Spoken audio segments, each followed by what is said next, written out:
Welcome to another episode of Every Degree Matters. I'm your host, Saffran Minhar. Today, we have some really crazy news that we're going to talk about. First and foremost, we got Pam Bondi being fired by President Trump as the Attorney General. We also have the Artemis 2 mission to Luna just commenced last week, at a Tuesday or Wednesday, I believe. And they are on their course towards going around the moon, and they're going to come back for the first time in 50 years, which is amazing. And we also are thinking possibly that President Trump is also considering to fire Kash Patel, the FBI director. So with that, and the crazy also thing that just happened is that Israel might not be a democratic country anymore. So let's talk about all these things and dive into the podcast. And you wanna write it down? Would it kill you just to listen?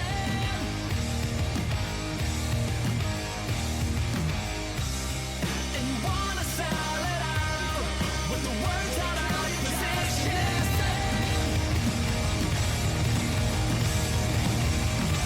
Hold on. And you wanna see the break of dawn. Brush your hair back from your face. You won't see me when Thank you so much for joining Every Degree Matters. I'm your host, Saffran Minhar. First and foremost, we're going to talk about the great mission that we just did by launching Artemis 2 to Luna, that reached the moon, and where the astronauts will be going around four. It carried four. That's carried four astronauts to going to be circling around the moon for 10 days, and they just left Earth.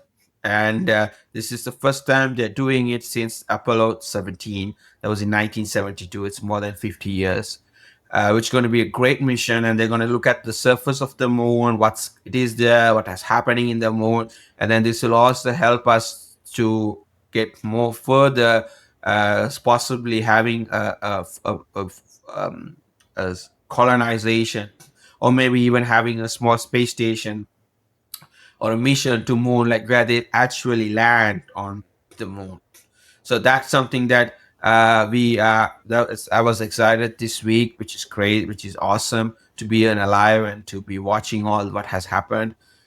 We also saw that President Trump firing Pam Bondi, the Attorney General. He said that she did a fantastic job, and now she's going to be leading a private role for a private company, I believe. So, and this is all I think came into that president was frustrated on how she didn't handle properly the Epstein files, and then also how she didn't prosecute more people that went against the president.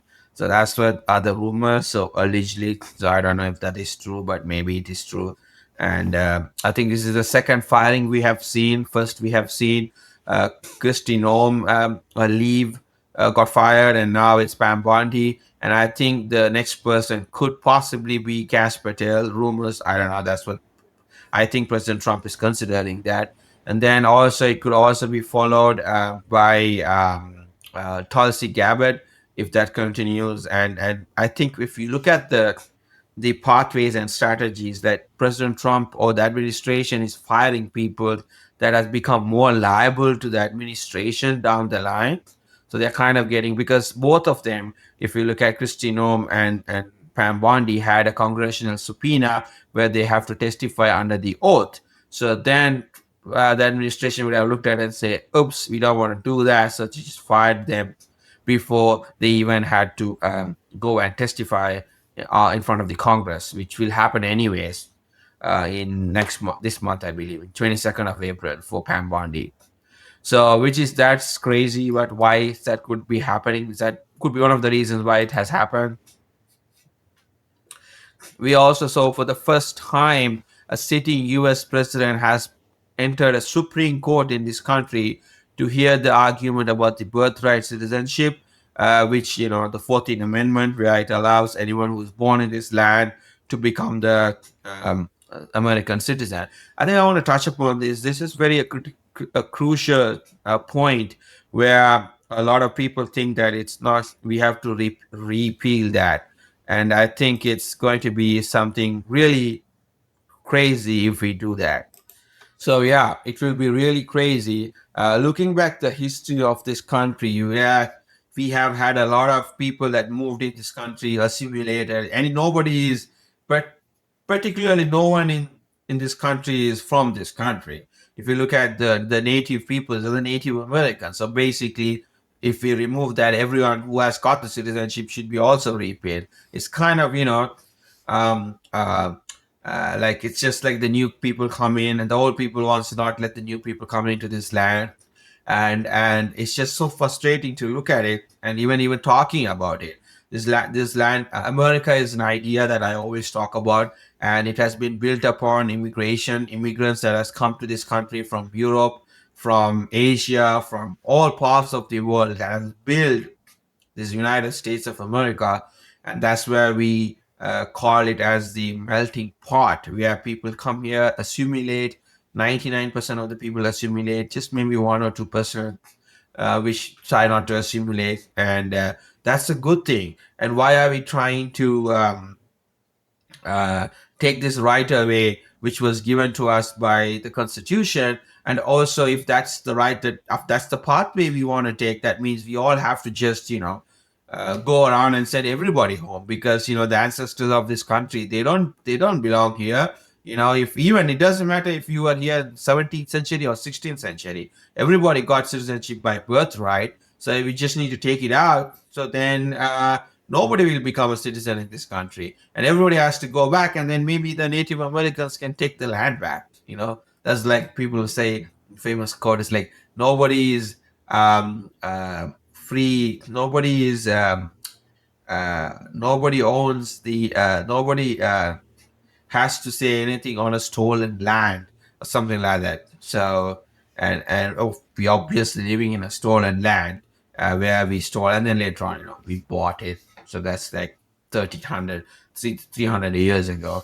So these are things that's to be discussed and talked. And I heard President Trump rushed out of the hearing, I think the 15 minutes, and he just left. And I think the Supreme Court is more likely to sideline to uh, sideline to what do you call, not having to be repealed. So that's what I feel. So that's what I feel like, they don't want to repeal it. So I think it's going to be fine. But it's just that the argument of having that that we've been talking about this is also makes me sick about it. So anyways, so that's what happened with President Trump. And then we also saw Meta and Google got hit by $6 million verdict, where they have to pay $6 million in damage for a young woman who claimed the social media platform has harmed her mental health. The case argued that the addictive design feature contributes to psychological harm and dependency. This is one of the first successful lawsuit of its kind, and setting a legal precedent. Tech companies now face a growing legal risk, to risk over user safety, and especially for minors. And I keep on telling this. I think we should ban social media for everyone who's under 16. If Australia can do it, if France can do it, I think the whole broader Europe is considering to do it. I think we should just ban them all. I think it will be really good. And talking about, people will just get embedded in their phones. We will spend more time in the phones, and it's just going to be, we will have a society that doesn't want to interact with people anymore. And maybe this is where we might there will be a decline of population if people don't want to. I mean, there's a big growing of people that don't want to give birthrights and birth to people, and nobody wants to get married. First of all, they can't get married because of the financial problems, or you can't afford a lot of things, a house or anything. And then if you get married, you cannot afford to have kids. And then you also have this woke ideology where people don't want to have kids because it's bad for the environment, which is the stupidest idea.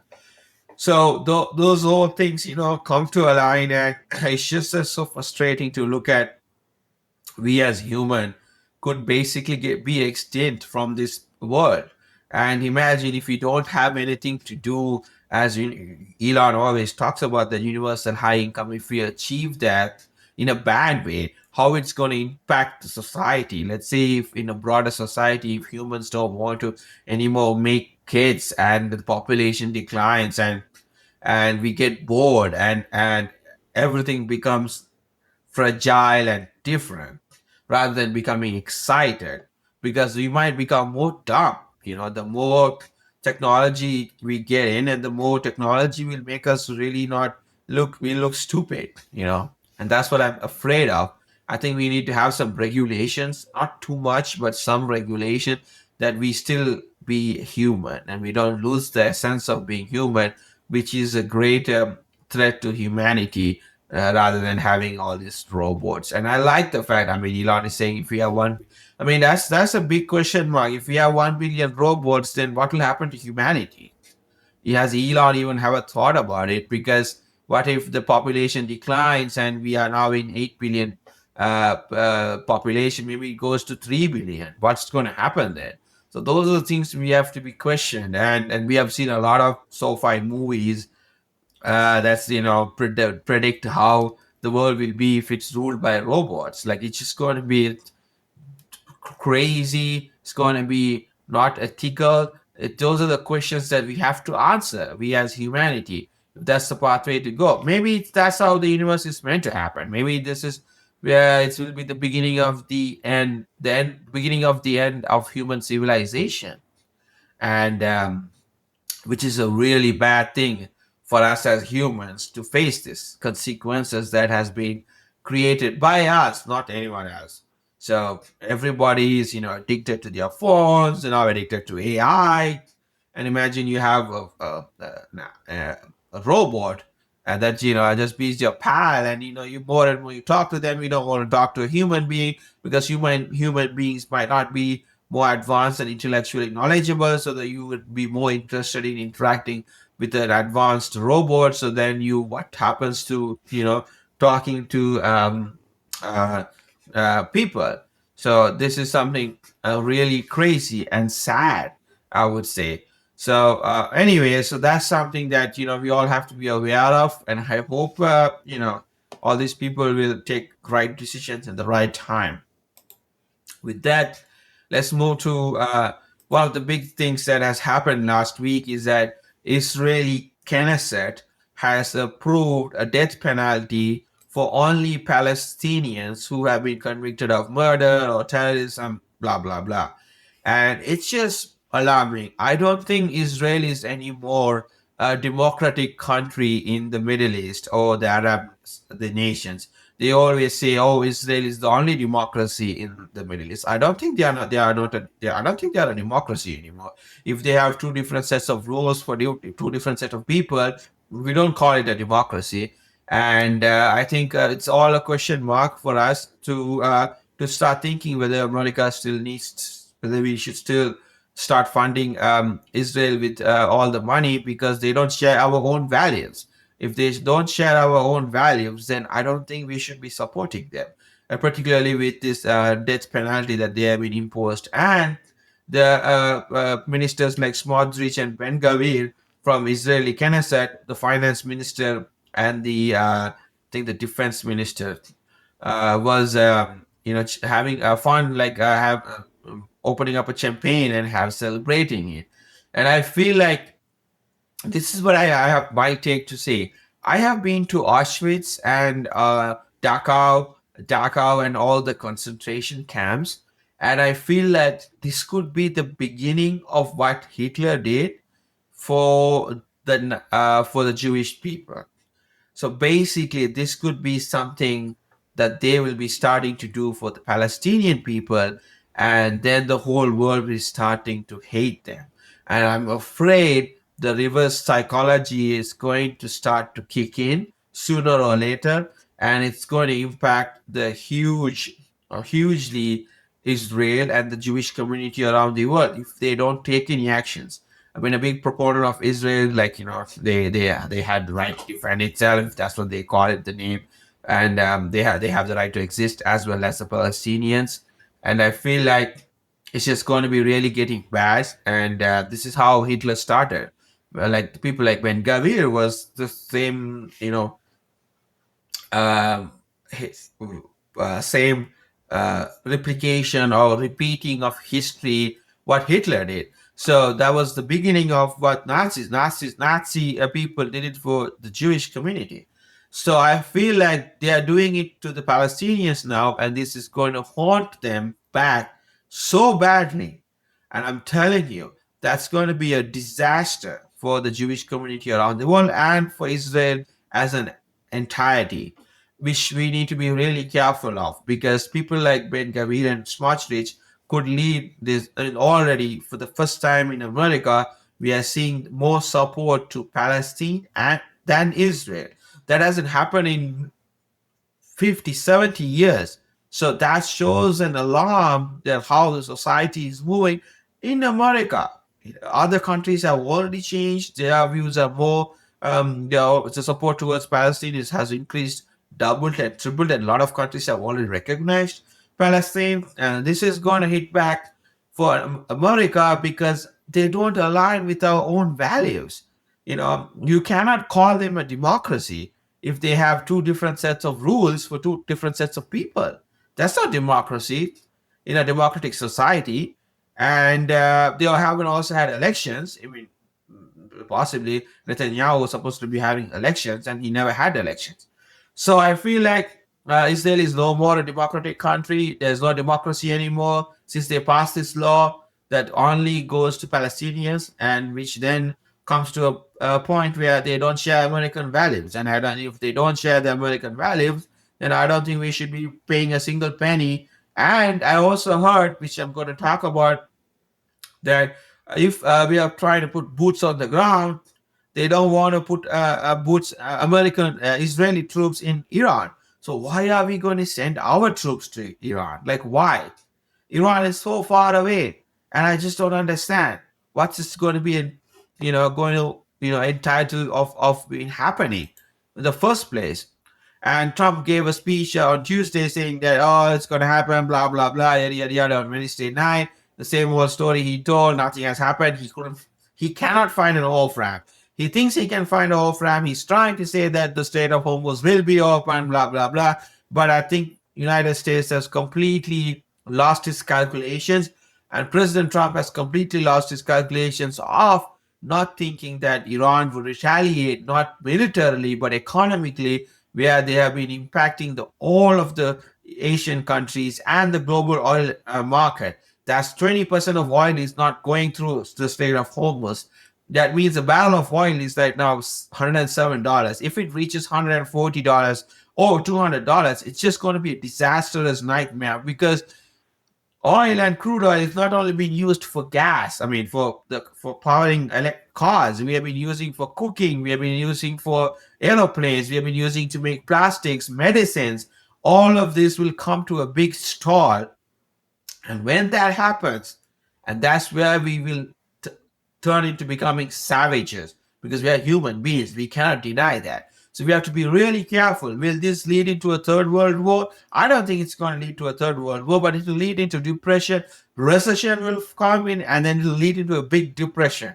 And this world will never be able to recover it.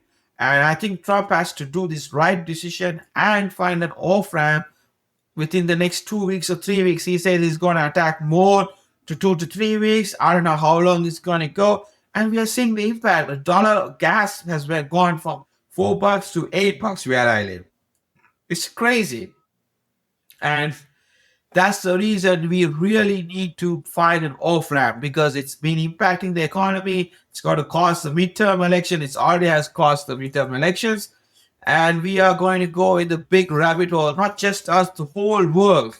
We're going to go. And then there's going to be a big chain reaction that's going to happen. The suicide rates are going to go up. People will not be able to afford mortgages. People will be behind their credit card bills. Everything is going to get fragile and stuck.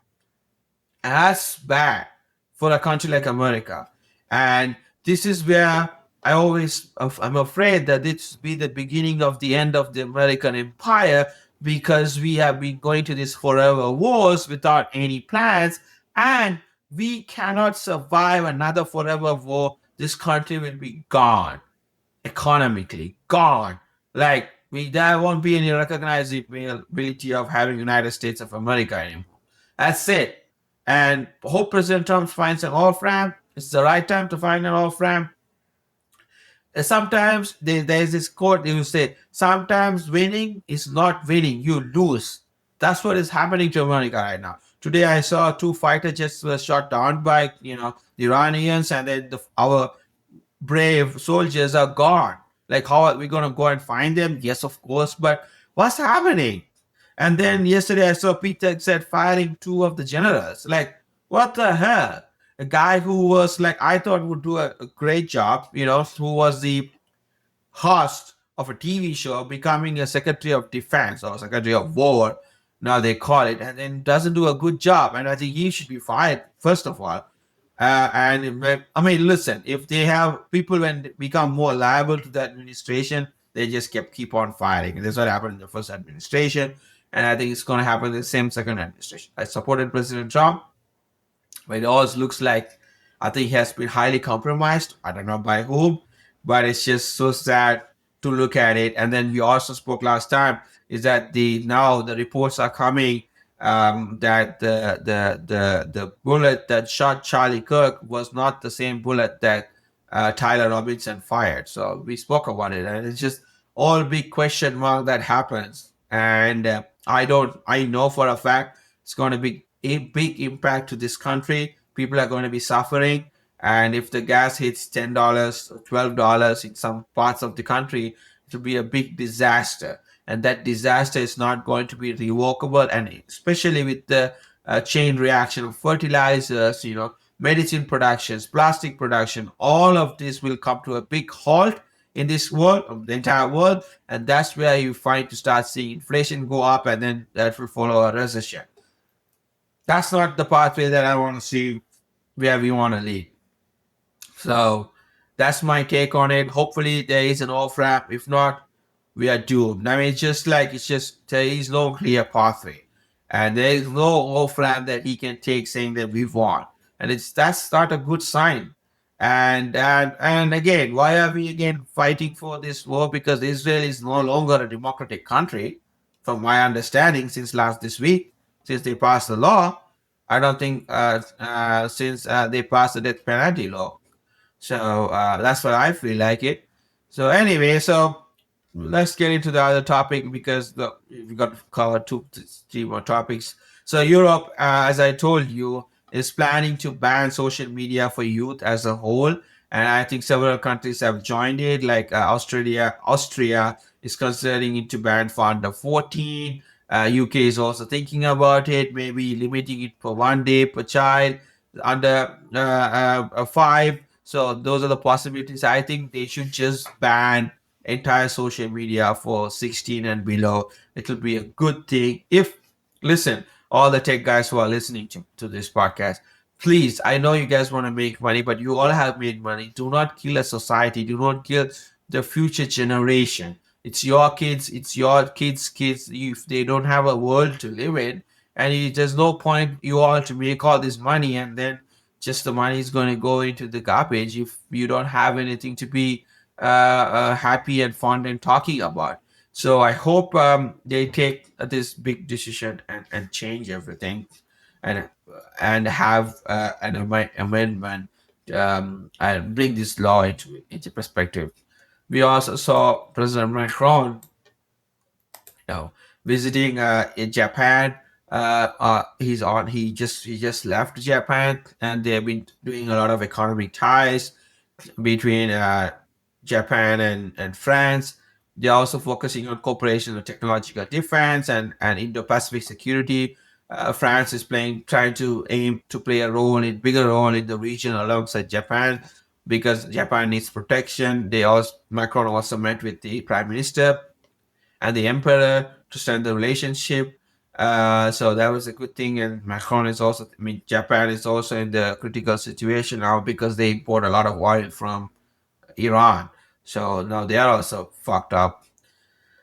We also saw global corporate mega dealers reshape because these big deals are reshaping the whole world. I mean, this has been a silent thing that's been happening. Unilever, one of the largest consumer companies in the world, which generates 50, 60 billion in revenue, has merged its food division with MC Comic and Company in a deal with $44 billion, creating a $60 billion global food giant. This consolidation aims to strengthen the supply chain and pricing power amid global economic uncertainty. See, as I told you, everybody is prepared for this big recession that's going to come. And it's going to be, listen, I'll talk about this, but this is a big thing to be talking about. It's a big alarm where the regulators in multiple countries are accepting to review this deal. If this deal goes away, this will be a biggest merger in the history of retail industry, consumer market, and we also saw the biggest global stock market being volatile for the first quarter, the worst quarter ever. And global financial market experienced a sharp volatility at the end of Q1, which is going to end, which is ended. And we are S&P 500 fell for minus 4.6%. Nasdaq went minus 7%. Dow went minus 3%, and the quarter is the worst in 4 years. It's been a worst quarter, and it's just funny joke like the dog is at over 50,000. She got fired. That's a nice joke to say. Look at what happened. There's a dog at 50,000. And despite lately Nasdaq had rallied plus 3%, but the investors remain confidently fragile, and the bonds yield rose and rates cost expectation declined due to inflation concerns. So the Federal Reserve, is not going to cut rates because they are afraid of an inflation concern, and markets are now highly sensitive to the macroeconomic signals and policy decisions that are happening around the world. And President Trump thought the speech he makes could pump up the economy, but I think they lost $550 billion in 30 minutes before his speech. It's just ridiculous.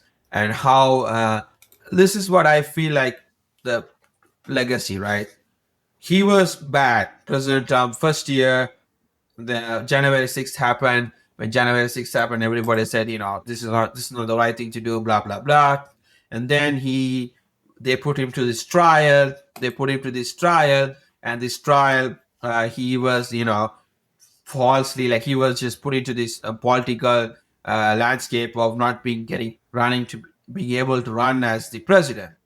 And then he became famous. He got shot. He missed it. Became the president. He's at the peak. So he was the president at some in 2016. He was famous. People elected him. I thought this is going to be the guy who's not going to be the whole anti-establishment. And then it went down.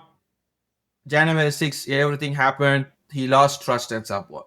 And then he went up since the trial, the court using the law against him by the Democrats, and he went up. He raised up in popularity, and now he won the presidency, and now he's declining because of the war in Iran. The stock market is crashing, and he might go down the trench. Look at that whole that curve. Like it went from up.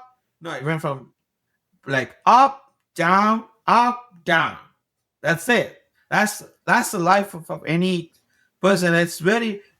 If history looks back of President Trump's presidency, it's going to be historical to study as a case study, because this is a very critical moment where he was famous for 2 years. Everybody loved him. Everybody rallied him. And now he's going down the trench. The economy is bad. We might be leading into a recession, as Jamie Dimon said. And this is going to be crazy for him.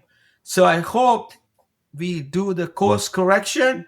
I know as a leader, sometimes a lot of people are going to say a lot of things. It's very hard for you to take a decision, but take the right decision that people elected you. People went after you, supported you. You might not agree with them now, but hopefully you take the right decision that will lead this country into a new vision, and where we will not be able to suffer for another recession or inflation, and have a bad economy. So with that, I hope all the my Jewish fellow people had a great Passover last 2 days ago, and I wish all the friends who are celebrating uh, Easter and happy Easter. Today is a Good Friday, and I hope you all have a great Easter Sunday. And pray that this war needs to come to an end, and everything has to align properly so that we all can prosper and frost have a peaceful life rather than fighting each other. I don't know. That's what maybe is supposed to be happening. So, with that, thanks for joining. Every degree matters. I'm your host, Saffran. I'll join you all next week. Thank you.